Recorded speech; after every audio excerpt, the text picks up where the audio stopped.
My name is Heather, and this is my channel, Choosing Plants.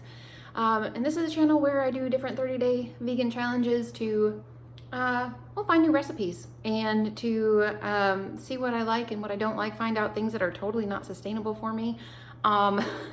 Basically just have a good time finding and investigating new ways of eating, new lifestyles for maintaining a vegan diet. And recently I have also been incorporating exercise into that. So this challenge will again have some exercise, an exercise component to it.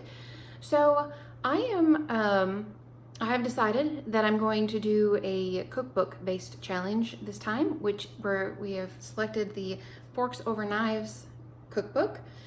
We, meaning one of the ladies that follows me, Diane, thank you for the suggestion. She said that she really enjoys seeing challenges from different cookbooks and different cooks, so that you know whether or not it's something that you want to try to begin with. Maybe you want to purchase that cookbook too, which is great. I mean, I really enjoy supporting the authors of these books and the recipe developers of these books, because I know I couldn't do it. I'm real good at following a recipe, or really good at taking a recipe and making it how I want it, but for the most part, I mean, that's got to be a lot of work to make a cookbook. So we're going to do Forks Over Knives. And this challenge is basically going to be about eating whole foods or minimally processed foods, so like tofu and that kind of thing. And it has inclusion criteria and exclusion criteria, which are super easy to follow. So anybody really and truly could do this. It's very, very simple. So I pulled up the website on my computer. So I'm going to turn my phone around so that you guys can see that, and we'll talk a little bit about what it is that this diet is about. All right, guys, so Forks Over Knives, basically whole food, plant-based eating. And this is super, super simple in terms of helping people to understand what it is that they can and they can't do. So basically, there are just some examples of things that you'll want to include in your diet, which, gosh, they're so super pretty and colorful. And basically it just says, you're not going to just be eating vegetables, that you won't be satisfied just eating vegetables.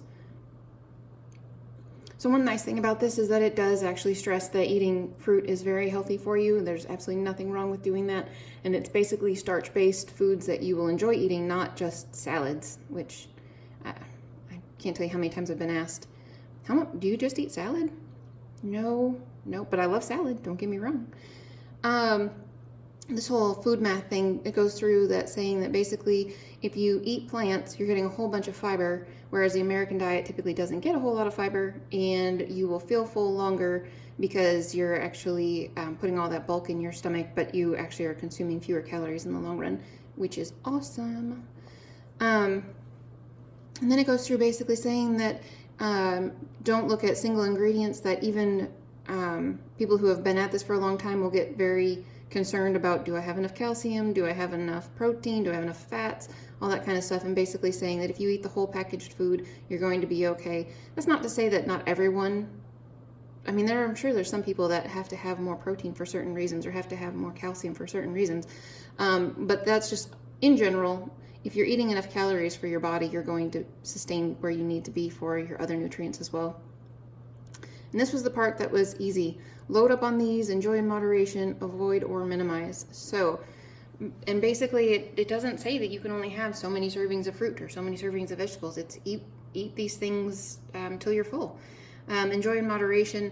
I definitely know that a lot of the recipes in the cookbooks do call for nuts, and that's totally fine. You just have a little bit of them as part of the,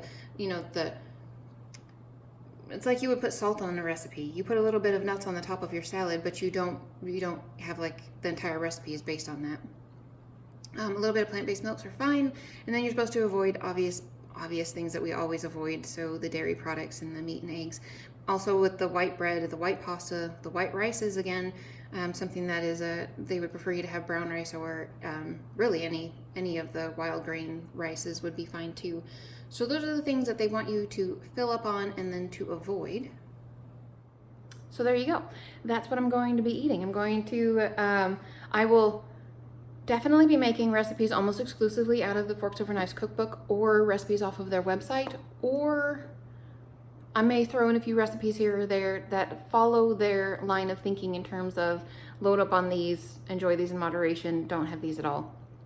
I can't say that I won't have throw in a recipe here or there that's off the internet that I find that looks wonderful that follows this. But for the most part, I'm going to try to cook recipes that are out of this cookbook so you guys know whether that's something that you want to purchase or not. I would recommend it. I love the cookbook. It's great. And the main author of the cookbook, Del, he said one time that his last name is pronounced like loaf. So Srofe.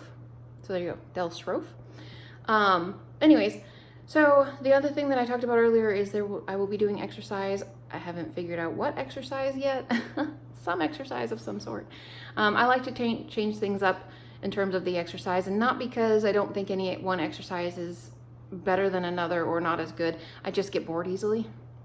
So I like to try different things, and if I really enjoy something, then I will repeat it for sure.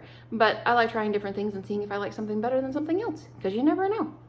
So that is it for me, guys. I will see you, actually it will be tonight for day 1. I'm gonna get some rest today and see you for tonight.